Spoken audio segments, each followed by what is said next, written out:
ቲክቶከሩ አዶናይ ከኢትዮጵያ አየር ኃይል ማስጠንቀቂያ ደረሰው። አስተያየት ሰጪዎች የሀገር መከላከያ ምሰሶ በሆነ ተቋም ውስጥ አንድ ተራ ቲክቶከር መቅረቡም ተቋሙን በጣም ዝቅ ያደርጋል ብለውታል። ቲክቶከሩ በንግግሩ ወቅት ለአየር ኃይል አባላት ሰግጡ የሚል ለወታደራዊ ስነ ምግባርና ክብር ተገቢ ያልሆነ ቃል ተጠቅሟል መባሉ የህዝቡን ቁጣ የበለጠ እንዳባባሰው ተገልጿል። በጣም ማለት እንዴት ነው አንዳንድ ሰዎች ኮከባቸው በጣም ያበራልና በጣም ሲያበራ የብዙ ሰው ደግሞ አይን ይጭበረበራልና አንዳንዶች የሱን ኮከብ ብርሃን ተጠቅመው የሚፈልጉትን ነገር ያሳዳሉ፣ አንዳንዶች ደግሞ አይኔን አጭበረበረኝ ብለው ያመካኛሉና እንደዛ አይነት ብዙ ሰዎችን እያየን ነው።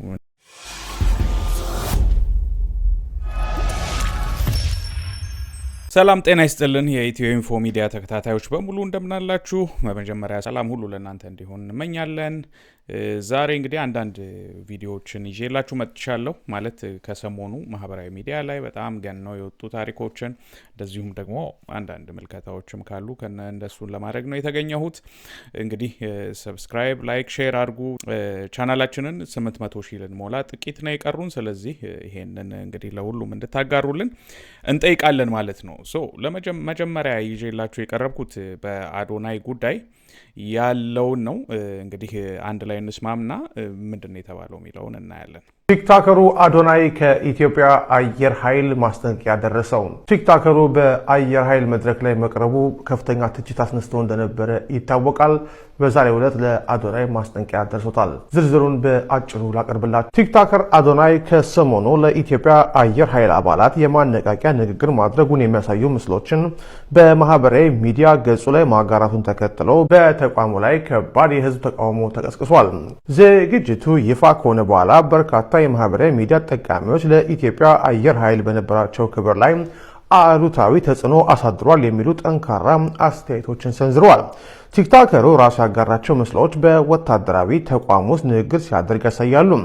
አስተያየት ሰጪዎች የሀገር መከላከያ ምሰሶ በሆነ ተቋም ውስጥ አንድ ተራ ቲክቶከር መቅረቡም ተቋሙን በጣም ዝቅ ያደርጋል ብለውታል። በተለይም ቲክቶከሩ በንግግሩ ወቅት ለአየር ኃይል አባላት ሰግጡ የሚል ለወታደራዊ ስነ ምግባርና ክብር ተገቢ ያልሆነ ቃል ተጠቅሟል መባሉ የህዝቡን ቁጣ የበለጠ እንዳባባሰው ተገልጿል። በተፈጠረው ከፍተኛ የህዝብ ቅሬታና ትችት የተቆጡት የአየር ኃይሉ ከፍተኛ ባለስልጣናት በተቋሙ ክብር ላይ ድፍረት ተፈጽሟል የሚል አቋም መያዛቸውን የዘሀበሻ የአየር ኃይል ምንጮች ገልጸዋል። ዘገባው እንዳመለከተው ባለስልጣናቱ ቲክቶከር አዶናይ ያጋራቸው ምስሎች በሙሉ በአስቸኳይ ከማህበራዊ ሚዲያ ገጹ ላይ እንዲያጠፋ ጥብቅ ትዕዛዝ አስተላልፈውለታል። ከዚህ በተጨማሪ ተቋሙን ክብር እንዲያጣ አድርጓል የተባሉትና ቲክቶከሩን አነቃቂ በሚል የጋበዙትን የአየር ኃይል አመራሮች ላይ ተገቢውን እርምጃ ለመውሰድ ምርመራ መጀመሩን የዘሀበሻ ምንጮች አረጋግጠዋል። እንግዲህ እንደሰማችሁት ነው። እኔ ሊገባኝ አልቻለም። ሰግጥ የሚባል ንግግር በምን ደረጃ እንደዚህ በቃ አነጋጋሪ እንደሆነ ኢትዮጵያ ውስጥ ስታዩ አንዳንዴ የሚሰሩ ስራዎችን በጣም አናሳ መሆናቸውን ነው የሚያሳይ። ማለት ትኩረት የምንሰጠው ነገር ትኩረት መሰጠት የሌለበት ነገር ነው። የአዶናይ አይነት ደግሞ ብዙ አይነት ተጽዕኖ ፈጣሪዎች ነበሩ። አዶናይ የመጀመሪያው አይደለም። ከዚህ በላይ ቆሻሻ ንግግር ተናግረው የብራንድ አምባሳደር የሆኑ አሉ፣ ሚዲያ ላይ የቀረቡ አሉ፣ በመንግስት ዘንድ ተቀባይነት ያገኙ አሉ። እንግዲህ የምናስታውሰው ነው። በጦርነት ወቅት ፍለጠው ግደለው ሲሉም ነበረ እንግዲህ እንትኑ ጋር ተገኝተውና በዛ ደረጃ በጣም አጸያፊ የሆኑ እንደው ለሰው ልጅ የማይመጥኑ ከዚህ በላይ እጅግ አጸያፊ ንግግሮችን ሲናገሩ የነበሩ ሰዎች ሚሊተሪ ጋር ሄደው በክብር ሲሸለሙ ሲወደሱ አይተናል። እና ሰግጥ ፈምስ ማለቱ ምንም እንደ ስህተት የምቆጥረው ነገር አይደለም በነገራችን ላይ። እና እንደውም እዛ ላይ ሰግጥ ፈምስ ማለቱ አናዷቸዋል። እና ከዛ በላይ እሱ ሰግጥ ፈምስ የሚለውን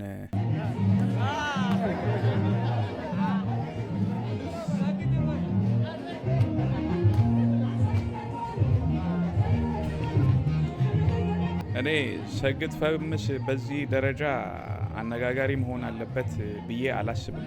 እውነቱን ለመናገር እሱ በራሱ ኮይን አደረገው ፍሬዙ ግን ራሱን የቻለ ብዙ አመለካከቶች አሉት። በቃ ጎብዝ፣ ጠንክር እንደማለት ልትወስዱ ትችላላችሁ። እና ማስጠንቀቂያ ደረጃ የሚያደርስ ነገር አለ ወይ ማለት ኦፊሻሊ ተጋብዟል። አንድ የአየር ኃይል እንግዲህ ባለስልጣን ሳይን ኦፍ ያደረገበት ጉዳይ ነው። እንግዲህ ደብዳቤ ሊወጣ ይችላል። ደብዳቤው ላይ ተፈርመው አዶናይ ይጋበዝ ያነቃቃ ሰራተኞችን ተብሎ የተሰጠ ጉዳይ ነው እና እሱ በተጋበዘበት ተጠያቂ ሊሆን አይችልም። እና ይህ ልጅ በጣም ማለት እንዴት ነው አንዳንድ ሰዎች ኮከባቸው በጣም ያበራል እና በጣም ሲያበራ የብዙ ሰው ደግሞ አይን ይጭበረበራል እና አንዳንዶች የሱን ኮከብ ብርሃን ተጠቅመው የሚፈልጉትን ነገር ያሳዳሉ። አንዳንዶች ደግሞ አይኔን አጭበረበረኝ ብለው ያመካኛሉ እና እንደዛ አይነት ብዙ ሰዎችን እያየን ነው። እንደኔ ምንም ማለት አው ገበና ወይ ደግሞ የራሱን ስህተት የተናገረ አንድ ወጣት ነው። ከስህተቴ ተምሬ ያው እዚህ ደረጃ አለው እያለ ነው። በቃ የሚጠቅማችሁ ከሆነ ተከተሉት፣ ማይጠቅማቸው ሰዎች ደግሞ በቃ የራሳቸውን መንገድ ይሂዱ፣ ያሳዱ። ያን ያህል አዶናይን ማስጠንቀቂያ መስጠት እንትን ላይ ከገጽ ላይ አጥፋ ማለት ምናምን ተገቢ ነው ብዬ አላስብም። እና ከዚህ በላይ አነጋጋሪ ነገሮች ይቀጥላሉ። በነገራችን ላይ ያ ነው የኔ ግምቴ ያ ነው። እና እስቲ የምናየው ይሆናል ማለት ነው። በሁለተኛ ይዤላችሁ የመጣሁት ጉዳይ ከሜቢ 7 ወር ሊሆነው ነው። አሁን ቅድም ቪዲዮውን እያየሁ ነበረ። ይሄን ቪዲዮ ሰርቼ ከ7 ወር በፊት በውጭ ሀገር እልካችኋለሁ በሚል ተስፋ ከ600 ሰዎች በላይ በሚሊዮኖች የዘረፈው ህጋዊ ድርጅት ተስፋ ቢት አረገችን። ግማሾቻቸው ራሳቸውን የገደሉ አሉ። ያው የሚያሳዝን ነው። ከዛ በላይ እና እቺ ሴት በአሁኑ ሰዓት በቁጥጥር ስር መዋሏ ተሰምቷል። እና ማልትራ ኤጁኬሽን ኮንሰልተንሲ ነው የሚባለው ይሄ ድርጅት። እና የጠቅላይ ሚኒስትሩና የፕሬዚዳንቱን ትልልቅ ፎቶዎች እንግዲህ እዚህ ጋር ብታዩት ያው ሚዩት ላርግና እንትኑን ላውጣው ብታዩት በጣም የሆነ የተቀናጀ እና እንደው ማንኛውም ሰው ሲሄድ እዛ ቦታ ይሄንን ኢቲቪም እንደ ዶክመንታሪ ሰርቶበት ነበረ። ይሄ ተመስገን ሰለሞን ጉዳዩን በፌስቡክም አጋልጦ ይሄንን ቪዲዮ የዛሬ 7 ወር ስሰራ እሱም አይቶ ይህን ጉዳይ በጽሁፍ ካጋራው 2 ወር አስቆጠረ። የዛሬ 7 ወር ማለት ነውና ኦልሞስት ከ9 ወር በፊት ነው ማለት ነው እሱ ያጋራው። ግን መልስ የሰጠን የመንግስት አካል የለም። ኢትዮ ኢንፎ ክበርልን ወንድም አለም፣ ስለ መልካም ትብብርህ፣ ስለ ተበደሉት ድካም እና ድምጽ ስለሆንክ እናመሰግናለን ብሎ ጽፎ ነበርና እንግዲህ ያው ድምጽ ሆነናቸው ብዙዎቻችን ዛሬ የሰማነው ዜና ቤተልሔም ታደሰ በቁጥጥር ስር መዋሏን ነው። እንግዲህ ከ600 የሚበልጡ ወጣቶችን ነው እቺ ሴት ያጭበረበረችው። ይሄንን ይሄን ዶክመንታሪ ሄዳችሁ ፌስቡክ ላይ ብታዩት በጣም ነው የምትገረሙት። እና በተለይ ደግሞ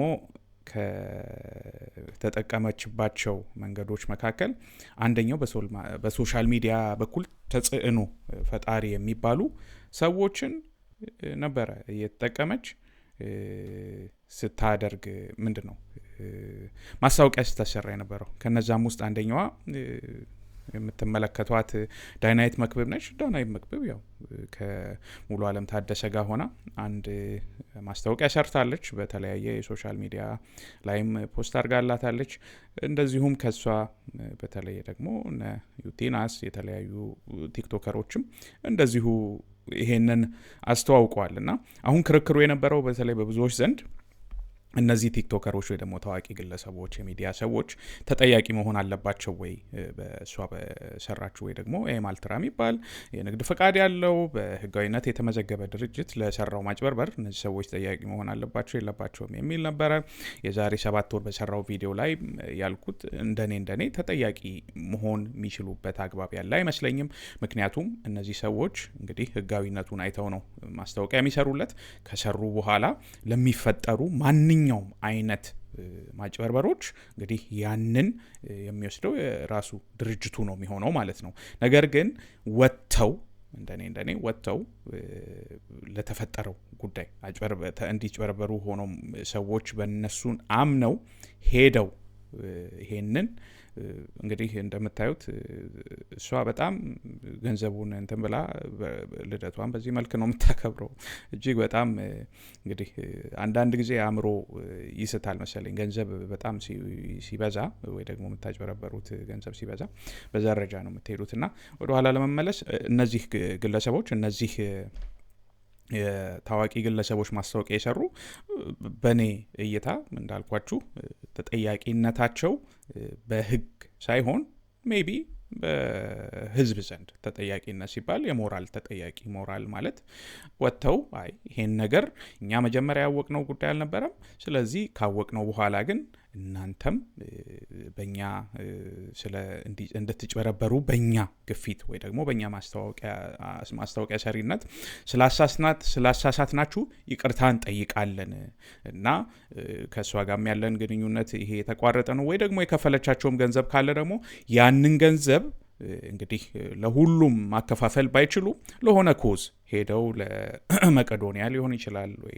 እናቶቻቸውን ላጡ ህጻናት ማሳደጊያ ሊሆን ይችላል የሆነ ቦታ ሄደው ያንን ገንዘብ ምክንያቱም ይሄ ከደሃ ገንዘብ የተበላ ከሞቱ ሰዎች ራሳቸውን ካጠፉ ሰዎች የተሰበሰበ ገንዘብ ለነሱ የሚጠቅም ገንዘብ ስላልሆነ ማለት ነው ያንን ሄዳችሁ ለሆነ ኮዝ መስጠት ነው። ያንን ነው የሚደረገው። ይሄን በሰራውበት ሰዓት እኔ ብዙ እዚህ ላይ እንደምታዩት ወደ 6 4 5 የሚሆኑ ስልክ ቁጥሮች ነበሩ። እነዛን ሁሉ ስልክ ደውዬ መልስ አላገኘሁም ነበርና ዛሬ በሰማነው መሰረት የኤም አልትራ ኤጁኬሽን ኮንሰልተንሲ የሚባል ድርጅት ጠቅላይ ሚኒስትሩና የፕሬዚዳንቷን ትልቅ ፎቶዎች በመለጠፍ ውጭ ሀገር በለመላክ 600 የሚበልጡ ወጣቶችን ለእያንዳንዳቸው 586,000 ብር በማስከፈል ከፍተኛ ማጭበርበር የፈጸመችው ቤተልሔም ታደሰ ኢማም የተባለች ግለሰብ በቁጥጥር ስር መዋሏ ታውቋል።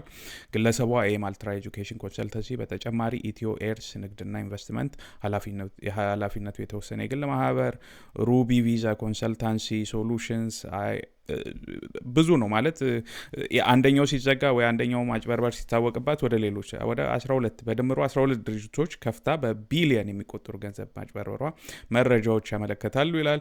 በርካታ ዝርዝር መረጃዎች ደርሰውኛል አቀናብሬ ያቀርባል ይላል ይሄንን ያጋራው ግለሰብ። ይሄንን ጉዳይ ጃዋር መሐመድም አጽንኦት ሰጥቶት በተደጋጋሚ ፖስት ሲሰራበት አይቻለሁ። እኔ የተመለስኩበት እንደነገርኳችሁ የዛሬ 7 ወር ይሄንን ጉዳይ ዜና ሰርቼበት ነበር እና እንግዲህ ፍትህ ያገኛሉ ብለን የፍትህ መጀመሪያው ስቴፕ ይሄ ነው። ፍትህ ያገኛሉ ብዬ ተስፋ አደርጋለሁ። እነዚህን መጭበርበር የደረሰባቸው ሰዎች እንግዲህ አንድ ስቴፕ ነው ማለት ገና ፍትህ እንዲሰጣቸው የመጀመሪያው ስቴፕ ነው ብዬ ነው ማስበው። በመቀጠል የአወራራጅ ድርጅቶች ይመለከታል ያስኩላችሁ መረጃ። ገቢ መሆን የነበረበትን ከ100 ቢሊዮን ብር በላይ በመሰወር ወንጀል የተጠረጠሩ የስፖርት አወራራጅ ድርጅት ባለቤቶችና ተባባሪዎቻቸው በቁጥጥር ስር ዋሉ። የብሔራዊ መረጃና ደህንነት አገልግሎት ለኢቢሲ በላከው መግለጫ በቤቲንግ የስፖርት አወራራጅ ድርጅቶችና ፊንቴክ ወይም አግሪጌተር በሚባሉ የገንዘብ ክፍያ ስርዓት አቅራቢ ተባባሪ ተቋማት ዙሪያ ጥናትና ክትትል ሲከናወን ቆይቷል። ፈቃድ ያላቸውና ከሚመለከታቸው የመንግስት አካላት ጋር በገቡት ውል መሰረት የማይሰሩ በህገወጥ ድርጊት ተሰማርተው በመገኘታቸው ፈቃዳቸው የተሰረዘባቸው እንደዚሁም ምንም አይነት ፈቃድ ሳይኖራቸው በስፖርት አወራራጅነት ተሰማርተው የነበሩ አካላት በዓለም አቀፍ የኢንተርኔት ትስስር አማካይነት በህገወጥ ድርጊት ተሰማርተው የተገኙ ሲሆን የብሔራዊ መረጃና ደህንነት አገልግሎት፣ የፋይናንስ ደህንነት አገልግሎት፣ የኢትዮጵያ ፌዴራል ፖሊስ፣ የአዲስ አበባና የድሬዳዋ ከተማ አስተዳደሮች የጸጥታ አካላት እንደዚሁም በህብረተሰቡ ትብብር አማካይነት 4 ተጠርጣሪዎች በቁጥጥር ስር መዋላቸውን በመግለጫው አስታውቋል። የቤቲንግ የስፖርት አወራራጅ ድርጅቶቹ ፊንቴክ ወይም አግሪጌተር ተብለው ከሚጠሩ የፋይናንስ ስርዓቶችን ከሚያሳልጡላቸው የሀገር ውስጥ የክፍያ ስርዓት አቅራቢ ተቋማት ጋር በመመሳጠር በአጠቃላይ ሲያንቀሳቅሱት ከነበረው የገንዘብ መጠን መንግስት በተለያዩ የገበያ አማራጮች ማግኘት የነበረበትን 100 ቢሊዮን ብር በላይ መሰወራቸው እንደተደረሰበት አመልክቷል። የቤቲንግ የስፖርት አወራራጅ ድርጅቶቹ በክሪፕቶ ከረንሲ እና በተለያዩ ዓለም አቀፍ የዋላ ገንዘብ ማስተላለፊያ አማራጮች አማካይነት የሚያገኙትን ገቢ በውጭ ምንዛሬ በመቀየር ሲሰውሩና ከሀገር እንዲወጣ ሲያደርጉ መቆየታቸውን ተገልጿል።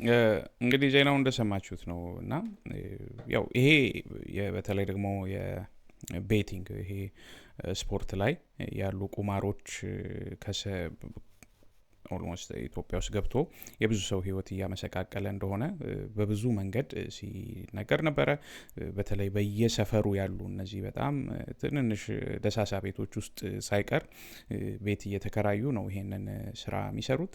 እንግዲህ አገሪቷ ላይ በህግ የተፈቀደ ጉዳይ ነው፣ ወንጀል አይደለም። ህጋዊ የሆነ ንግድ ፍቃድ አውጥተው ነው እነዚህ ሰዎች የሚሰሩት። እንግዲህ የተያዙት ተገቢውን የሚባል ገንዘብ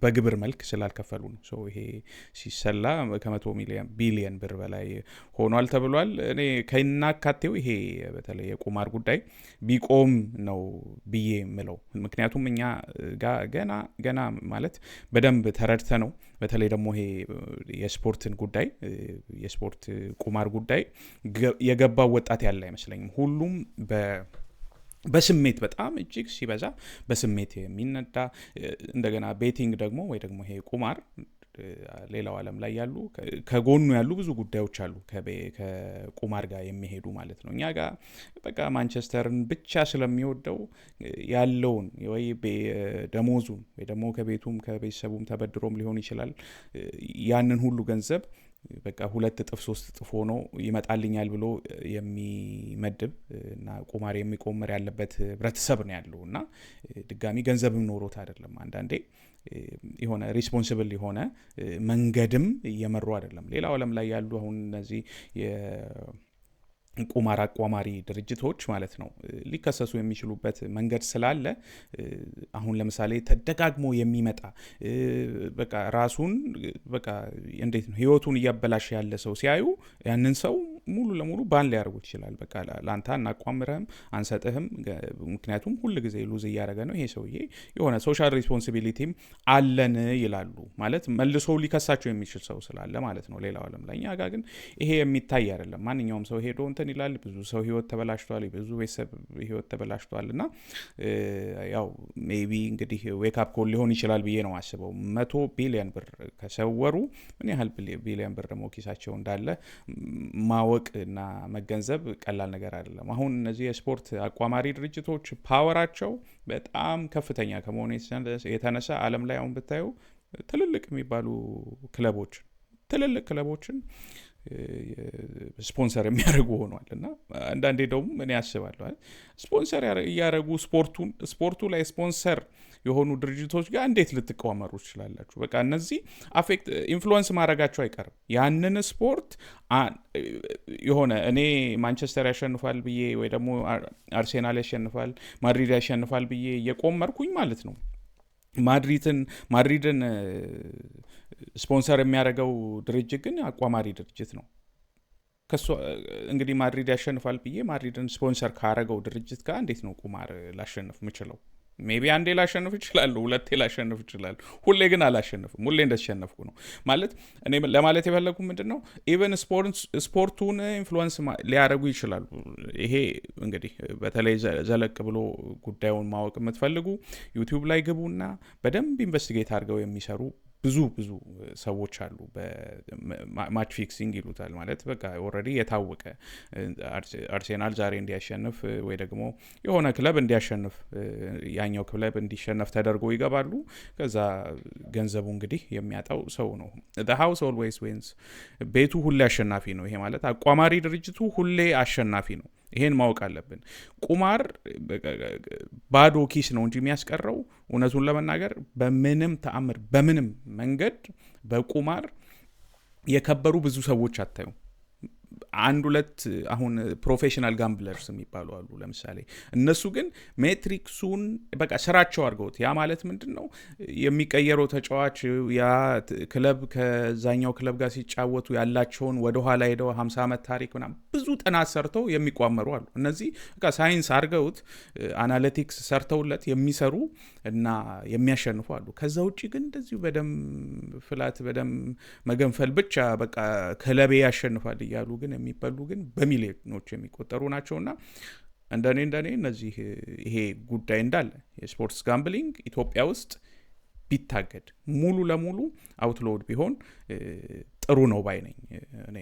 እኔ በአንድ ወቅት እንግዲህ የምኖረው ፊንላንድ ነው። እዚህ ሀገር መጥቼ የዛሬ 10-12 ዓመት የተወሰነ ተቋምሬ አይቼዋለሁ። እንግዲህ እዚህ ሀገር ሞኝ ማለት ነውና ገንዘቤን ነው እንጂ ያጣሁት ያገኘሁት አንድም ነገር የለምና ሶ ቢቀር ባይ ነኝ። የሚቀጥለው መረጃ እነዚህ ቲክቶከሮችን ይመለከታል። አይ ቲንክ አመት አለፋቸው አይደለ? እነዚህ ልጆች አመት አልፏቸዋል ከታሰሩ እና ውሳኔ እንደተላለፈ የሚያሳይ ነው። በአውሮፕላኑ ረብሻ ክስ ሌኒ ክንፈ በነጻ ተሰናብታለች። ቀደም ሲል እንደነገርኳችሁ በማረሚያ ቤት የወለደችው ይዲዲያ ነጻነትን ጨምሮ 5 ተከሳሾች ጥፋተኛ ተብለዋል። ኢትዮጵያ አየር መንገድ ወደ መቀሌ ሊያደርግ የነበረው በረራ በመሰረዙ በአውሮፕላን ውስጥ አምባጓሮ በመፍጠር ክስ የተመሰረተባቸው 6 ተከሳሾች ላይ ፍርድ ቤቱ ውሳኔ አስተላልፏል። በዚህ መሰረት በእነ ዮሐንስ ዳንኤል የክስ መዝገብ ከተካተቱት መካከል 5ኛ ተከሳሽ ሌኒ ክንፈ በቀረበባት ክስ በበቂ ሁኔታ ራሷን በመከላከሏ ከክሱ ሙሉ በሙሉ በነጻ እንድትሰናበት ፍርድ ቤት ወስኗል። በሌላ በኩል አንደኛ ተከሳሽ ዮሐንስ ዳንኤል፣ አማኑኤል መውጫ፣ ናትናኤል ወንደሰን፣ ኤልያስ ድሪባና ይዲዲያ ነጻነት አቃቤ ሕግ ያቀረባቸውን የሰነድ ቪዲዮና የሰው ማስረጃዎች ማስተባበል ባለመቻላቸው ጥፋተኛ ተብለዋል። የዲዲያ ነጻነት ጉዳይ በክስ ሂደት ላይ ነፍሰ ጡር የነበረችው 6ኛ ተከሳሽ ይዲዲያ ነጻነት ልጇን በማረሚያ ቤት መውለዷ ይታወሳል። ምንም እንኳን የጠቅላይ ፍርድ ቤት የዋስትና መብቷን አክብሮላት ከስር ተለቃ ክሷን ስትከታተል የቆየች ቢሆንም በዋለው ችሎት ጥፋተኛ በመባሏ ተመልሳ ወደ ማረሚያ ቤት እንድትገባ ታዟል። የቤተሰብ ምንጮች እንደሚገልጹት ይዲዲያ ነጻነት ከአንደኛ ተከሳሽ ዮሐንስ ዳንኤል ጋር የፍቅር ግንኙነት የነበራት ሲሆን በማረሚያ ቤት የወለደችው የልጁም እናት ናት። በተጨማሪ አንደኛ ተከሳሽ ዮሐንስ ዳንኤል ከረብሻው ክስ በተጨማሪ በቀረበበት 3ኛ ክስ ማለትም በኮምፒውተር አዋጁን በመተላለፍ ከአየር መንገዱ ጋር በተያያዘ የስም ማጥፋት ወንጀል በመፈጸሙ ጥፋተኛ ተብለዋል። የክስ ዳራ ክሱ የተመሰረተው ነሐሴ 16 ቀን 2016 ሲሆን ንብረትነቱ የኢትዮጵያ አየር መንገድ የሆነ አውሮፕላን ተሳፋሪዎችን አሳፍሮ ወደ መቀሌ በመብረር ላይ ያለ የአየር ትራፊክ ፍቃድ በመጠባበቅ ላይ እንዳለም በመጀመሪያ የአየር ሁኔታ መብረር እንደማይቻል በመቀጠል ከምሽቱ 4 ሰዓት ላይ የመቀሌ አየር ማረፊያ በመዘጋቱ በረራው ሙሉ በሙሉ መሰረዙ ለሳፋሪዎች ተገልጾ ነበረ። ተከሳሾቹ ይህን የአየር መንገድ ውሳኔ ባለመቀበል በአውሮፕላን ውስጥ አምባጓሮ በመፍጠር ረብሻ አስነስቷል በሚል አቃቤ ሕግ ክስ መስርቶባቸው ጉዳያቸው በፍርድ ቤት ሲታይ ቆይቷል። ፍርድ ቤቱ ጥፋተኛ በተባሉት 5 ተከሳሾች ላይ አቃቤ ሕግ የቅጣት አስተያየቱን፣ የተከሳሽ ጠበቆች ደግሞ የቅጣት ማቅለያቸውን እንዲያቀርቡ ለህዳር 18 ቀን 2018 ዓ.ም ተለዋጭ ቀጠሮ ሰጥቷል። ስለ እነዚህ ብዙ ብያለሁ ማለት ከዚህ በፊትም የተለያዩ ቪዲዮ ስንሰራ ተናገር ያለው እና አንዳንድ ጊዜ ወጣትን ማለት በቀላሉ ቀጥቶ ማለፍ የሚቻሉ ጉዳዮች አሉ። ማለት ግዴታ እንደዚህ 1 አመት ሁሉ አስሮ ከዛ በኋላ መልሰው እንትን በሉ ክስ በሉ ቤተሰብን ማሰቃየት ምናምን በቃ ወጣት ሲኮን ብዙ ጊዜ ደደብ የሆኑ አይነት ስራዎች ይሰራሉ። ማለት ሳናገናዝበው የምንሰራቸው ብዙ ነገሮች አሉና ለዛም ክፍተት መስጠት ያስፈልጋል። መንግስትም እንዴት ነው ሆደ ሰፊ መሆን አለበት። በጣም ወጣት ነው በቃ ጥፋት ሰራ በነፃ ይለቀቅ አይደለም ማለት ኮሚኒቲ ሰርቪስ ለምሳሌ ለ2 ወር መንገድ ጥረግ ሊሆን ይችላል። በቃ ማለት በእንደዛ አይነት መንገድ ብዙ ወይ በገንዘብ ቀጥቶ እንትን ማለት ይቻላልና እንግዲህ ክሱ ምን ያህል ተፈርዶባቸዋል ምን ያህል ጊዜ ነው የሚለው አልታወቀም። ነገር ግን የኔ ሐሳብ ይሄ ነው።